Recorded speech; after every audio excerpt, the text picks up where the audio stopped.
It's a beautiful Monday morning here in the city of Port Harcourt, and you are welcome to the Newspaper Review right here on Top TV. My name is William Zabuli, and right here on this program, this is where we bring you the headlines across newspapers around Nigeria and all over the world. We talk about trending issues right here on the program, and we welcome you as you join us this very beautiful Monday, being the 6th day in the month of November.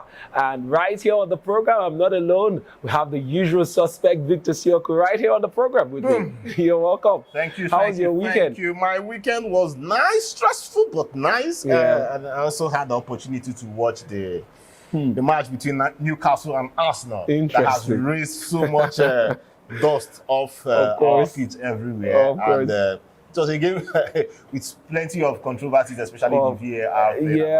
This VAR matter has been raising a lot of dust. A lot of people are for it. A lot more people are not for it. They're like, man, this thing is not making us feel this whole matches again.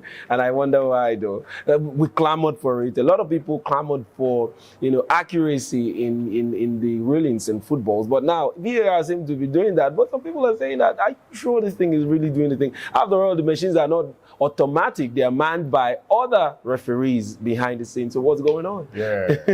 So it was a sweet one. Yeah. And also, big ups to the football intel team. Yeah. That the channel born out of TAF TV is doing so well. And just like I mentioned, the match, there was so much to talk about on that channel. If you're a sports lover out there, you need to go out there and follow Football Intel. Yes, of on course. all platforms, and you will not be you will not regret disappointed. it. Of course, I believe so. So I've been following, and of course, I've been highly updated about not just matches, about general sports. So please, if you haven't followed, what are you waiting for? Go ahead and follow Football Intel. And of course, here is where you get the current affairs. So go ahead and subscribe, and of course turn on your notification as we bring you latest happenings around our country right here on Top TV.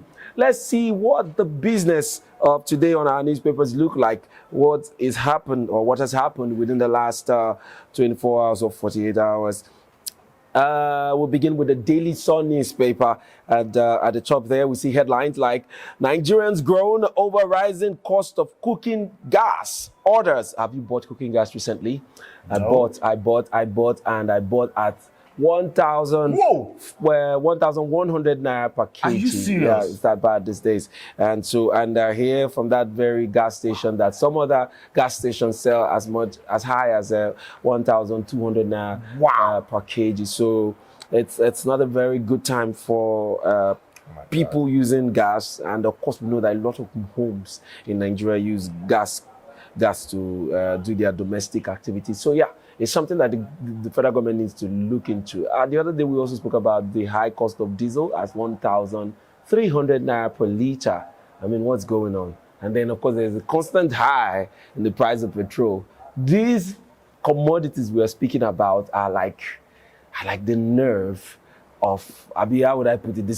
It's in the center of Nigerian activities. So a lot is happening to Nigerians at this time. So, the other day, my friend was saying that it looks as though very soon federal government will have to go back to subsidizing all these things again, because how are they going to manage this constant rise in these prices of these commodities? Is disturbing. All right, let's continue with the headlines. The main headline on Daily Sun reads, Labour adamant on strike over Ajaero. Labour adamant on strike over Ajaero. NEC meets tomorrow to take decision. Flay's Imo government urges presidency to intervene. His LP member, Onoche.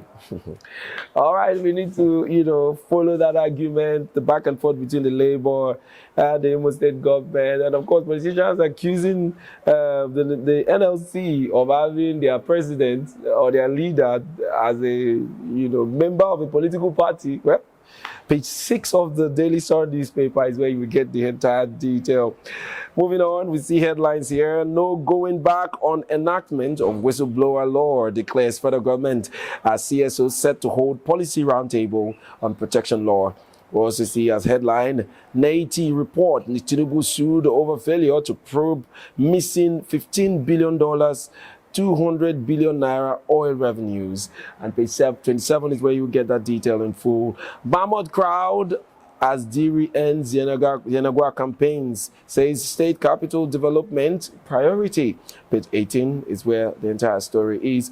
NDLEA seizes 14.4 million pills of opioids in Lagos raids as trafficker excretes 86 wraps of heroin. And page 4 is where that detail is in full. Rex appointments. LP threatens legal action. Akwa Ibom APC disowns new INEC rec. Umorin. And page 26 is where all that details is, and that's all the headline we're taking on the Daily Sun newspaper. But Victor, let me come to you.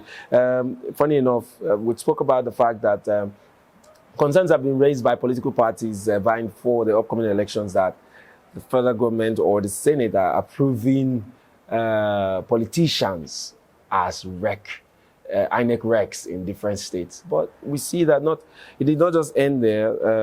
Is it INEC or be the Senate have gone ahead to get a court injunction preventing people from coming after these recs that have been appointed? And I don't know why. Why didn't they respond properly to make Nigerians gain confidence in these recs that they have appointed? Rather, they are using the courts to keep them in position. To what end? What's going on? It's very disturbing. That's the most silly part of not just our politicians, but let's say government bodies out there. Yeah. Due to you think you have the wit to go out there and get court injunctions and some silly backyard court judgments, and you just be trampling on people's opinions. You don't want people to drop few words about what you've done.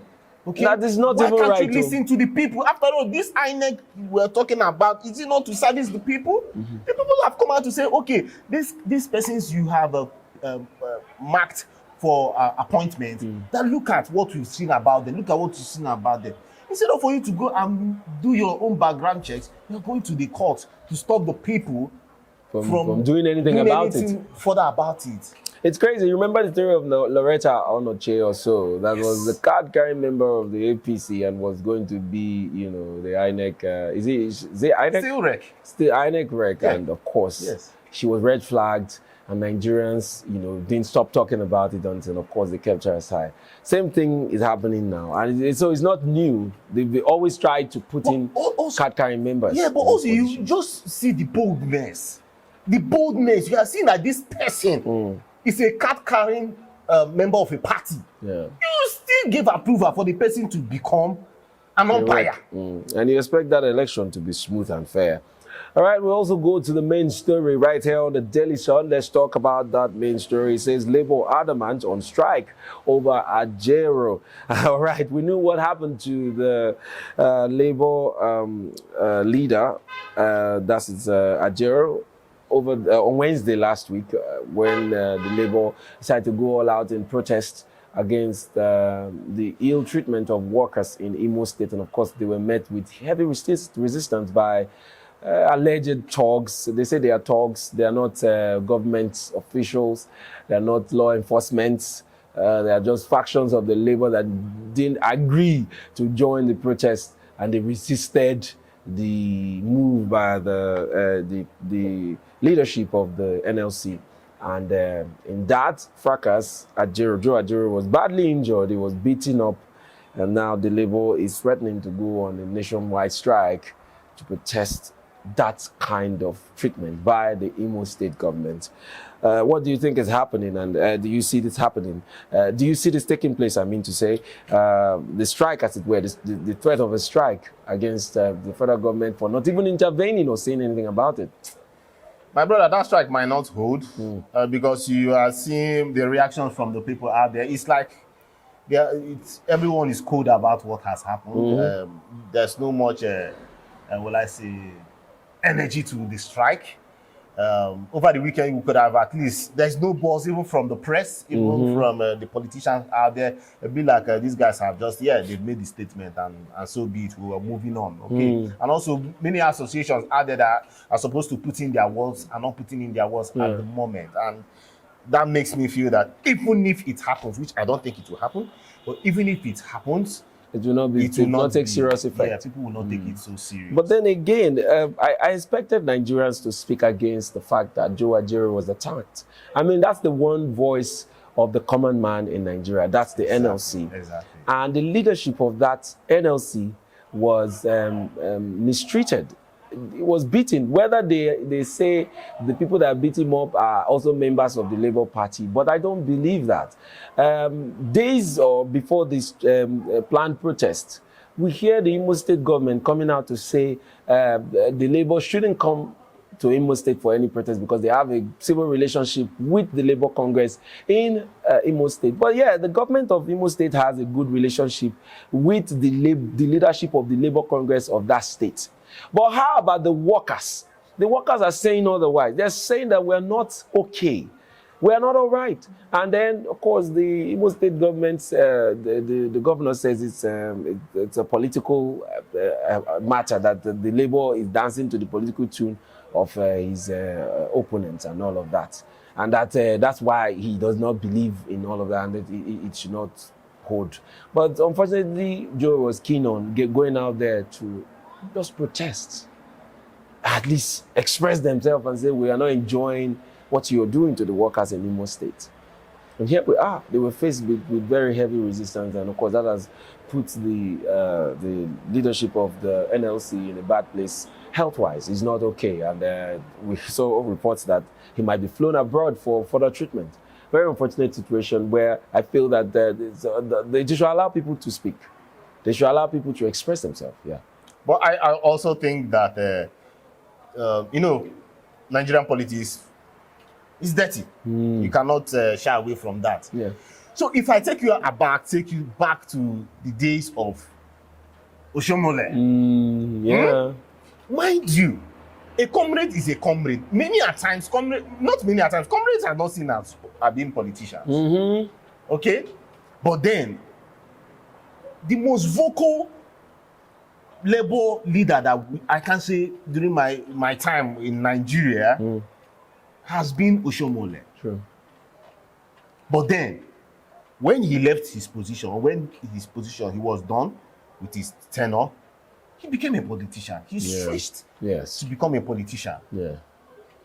And some persons out there are also saying the same thing, that it might also happen in the case of Ajaero. Mind you, Waba did not also make it as a he did not have that balls, okay, to make it as a politician. But then, in the case of Ajaero, why I understand what is happening, and if I can paint this scenario, so just imagine, you are an NLC chairman, you are from Imo State. Okay. Your state chairman, it's been assumed that your state chairman is dancing to the tune of the governor. Yes, you've proven your point that the state government is owing salaries. Okay, the question now is why then protest at a time like this too, where election is very, very close? So the politicians out there, or the APC, or the governor, or the government will be like, oh, come on. Are they not sponsored by these other guys? By the opposition. Okay? Because the election is just days away, yeah. Why would you be running a protest days to an election? You did not choose any better date days before that time. Why couldn't you wait even after the election, knowing that the current governor will still be in position after the elections? Are you getting that? Yeah. So why couldn't you just wait it out? That's one. Secondly, there are allegations. Allegations that he is a card-carrying member of the LP, of the Labour Party. One, allegations that he's working with the PDP. Yeah. Two, allegations that in 2027 that he has been promised to represent the PDP in the senatorial zone where he belongs to. Okay, finally, that if the PDP wins, these allegations, that if the PDP wins, that he will have the chance or the opportunity to elect who will become the secretary to the state government. These are allegations, I tell you. But then, personally, I think that due to the kind of country that we face, we have found ourselves in, if you make a move during a political period like this, you might just be singled out as an opposition member. Sure. Unfortunately too, the police needs to, as a matter of urgency, bring out these persons that assaulted this man, because they were there. And they didn't stop it from happening. So what are we waiting for? You know, the police, if you want to talk about the police has been very complicit in many crimes, many, injustice in this country. And, I mean, you see the elections. Were they not there looking at these thugs do what they do, and sometimes even aid them in doing what they do? So the police, I don't know, if you trust the police to protect you all the time, and you don't use your head to stay alive sometimes, my dear, it will be very difficult for you as a Nigerian. The other day I was telling somebody that you cannot be a Nigerian and not be a believer, a Christian or a believer of something. Either you believe in Ogun or you believe in God, because Nigeria can just happen to you anytime. You can be walking like this in Nigeria, fall from the skies and hit your head. I go to the hospital and the hospital says, this thing looks like gunshot wound, will not treat you. That's how your life is going. That's how Nigeria happens to you. So hold something. But don't hold police, leave police alone.